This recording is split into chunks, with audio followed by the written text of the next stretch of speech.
architecture behind me, and I am here to speak to the amazing entrepreneurs here in Czech Republic. We have a number of talks that are coming up in the coming week, and I want to share the 14th of the principles on how to 10 times your impact, which is actually relevant when it comes to all of these buildings here, many of which are like 500 years old plus, which is what's your legacy going to be 500 years from now. This 14th principle is all about how to 10 times your impact, and is called 10 times growth. We have, over the last 13 different episodes, gone through how do you make sure that you can, first of all, get focused on your ikigai, which is all about your purpose, your passions, your talents. And now we're going to take that next step, big jump forward, which is going through every single one of the different steps to 10 times your growth. The impact meter. We talked about the impact meter earlier, and how the impact meter actually allows you to go from 1 customer to 10 customers to 100 to 1,000. So this is exponential growth, like going each step 10 timesing where you're at before. We're living in a world today where trying to just increase by like 10% just doesn't do it anymore. And I want to share on this video exactly why that is, and why it is so important for us to be thinking exponentially instead of thinking linearly. Okay, so first of all, I'm going to tell you a story. And then after I tell you the story, I'm going to share some really exciting news on some things that are going to be happening in the coming months, which I would love you to be part of as well. Because I think that this is going to be a huge year for all entrepreneurs, and I'm going to explain why. Okay, so first of all, the story. So this is a story about how most of us, with our brains thinking linearly, do not think exponentially, and the results of what you miss out when you're not thinking exponentially. It's a story about the beginning of chess. So here's how the story goes. The inventor of chess is invited to meet the king of India, right? And this is because the king's so impressed by this new game chess. He's like, all right, I'm gonna meet this inventor. Meets up with the inventor and says, look, I love your game so much, I'm willing to pay you anything for the game. So basically the inventor goes, well, very simple, I'm a humble man. I just want you to give me 1 grain of wheat on the first of the 64 squares on the chessboard, and then give me 2 on the second one, and then double it to 4 on the third one. Just keep on doubling it, and that's what I'm asking for all 64 squares of the chessboard. So the king's like, oh, what a humble man, you know, all he wants is like a bit of wheat, no problem at all, you can go ahead and do that. And he speaks to his court, and he says, you guys just go get in the wheat. That's when the accountant comes back and says, bit of a problem. Turns out by the time you get to the 64th square, that's more wheat than the entire size of Mount Everest. I mean, basically it's more wheat than's ever been created in the history of man. And so obviously King's like really upset about this and chops off the inventor's head. And that's the story. And this whole idea that we totally misunderstand how rapidly exponential growth grows, this whole idea is actually playing out in the world today. In fact, in the first half of the chessboard, if you keep on doubling, by the first half, you don't even notice the growth. By the time you get to the 32nd square, you're still only at around the size of a large field of wheat. But by the time you get to the end of the second half of the square, that's when things get really, really crazy. And it turns out that Moore's law, if you think about it starting about the 1950s, and it basically doubles every 18 months. That's the speed of computing power. It means that we actually hit the second half of the chessboard in the year 2006. So this is why that in Silicon Valley, they talk about the times we're in right now as being the second half of the chessboard. I mean, 2006 was when social media started, it's when the first iPhone came out, it's when we actually started basically seeing all these incredible technologies start to appear, from self-driving cars through to AI, and all of this is a result of the second half of the chessboard. So we're going through this exponential growth of technology, whether you like it or not.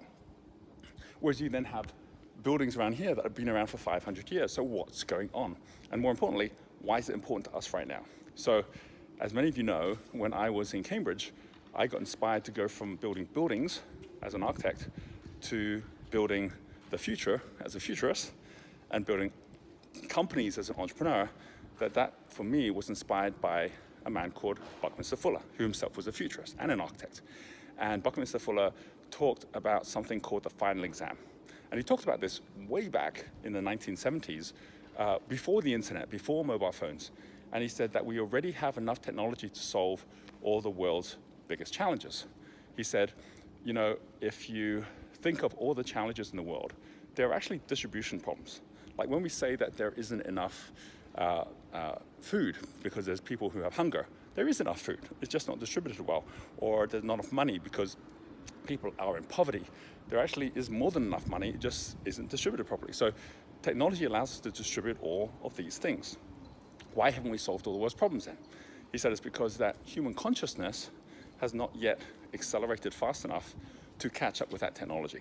And we will pass this exam if we figure out ways to increase the acceleration of our human consciousness to capture all this technology and then use it for good, and we solve all the world's problems, or we won't, which means technology will continue to accelerate beyond our ability to be able to catch up with it, and eventually will destroy us, which is why it's the final exam. There's no more exams after this.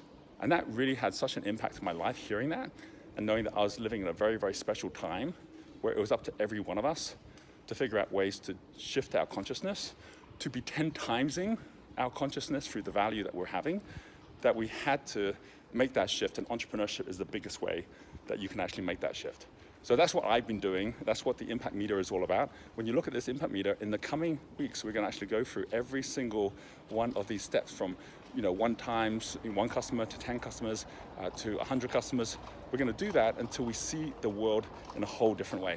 Look, I've just actually come into the main old town square here in Prague. So here we are. It's early morning. Not a lot of people around right now. And this idea of seeing the world differently, where you actually see it from a space where you were like down a narrow alley, as we were right there, and you can only see like one way to go, to basically where there's multiple opportunities in life where you can actually go in every direction.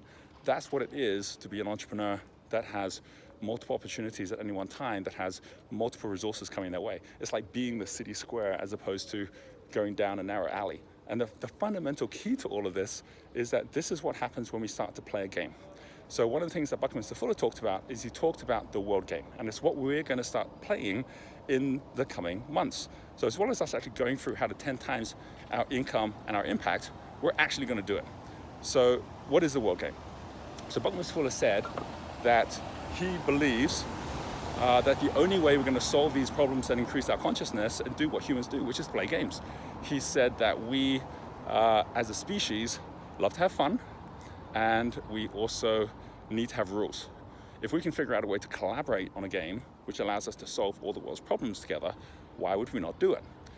He never actually set up the rules globally for us to all to play this game, but I believe that we're in a position now where we can actually do this. So we're going to start the game.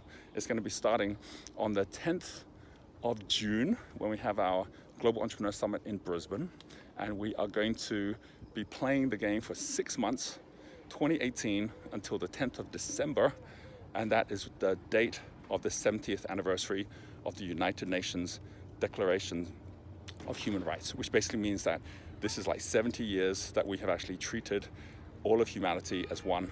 And this is really, think about that, this is really only the first generation in which we've actually seen our global humanity as one humanity. And so we are going to be playing a 6-month game, and in this time you get to have a chance to jump onto Genius U together with 70,000 other entrepreneurs, where we are going to be connecting those in different United Nations global goals with each other. We're going to be tracking impacts through giving impacts together with Buy One, Give One. We're going to be tracking our income. We're going to be ranking it by city, ranking it by a global goal, ranking it by your circles. So it's simple, it's free to join, and more importantly, it allows all of us to be able to connect with each other, from everyone, from entrepreneurs that are seasoned entrepreneurs, where you might already have multiple businesses, through to students who are actually just learning entrepreneurship and how to get started as well. So the power of this is our ability to be able to work collectively together to play this game. I'm going to be sharing more about this in the upcoming episodes of Entrepreneur TV, and at the same time we're going to be going through every one of the steps so you actually can 10 times your income and 10 times your impact in the year ahead. So really looking forward to it.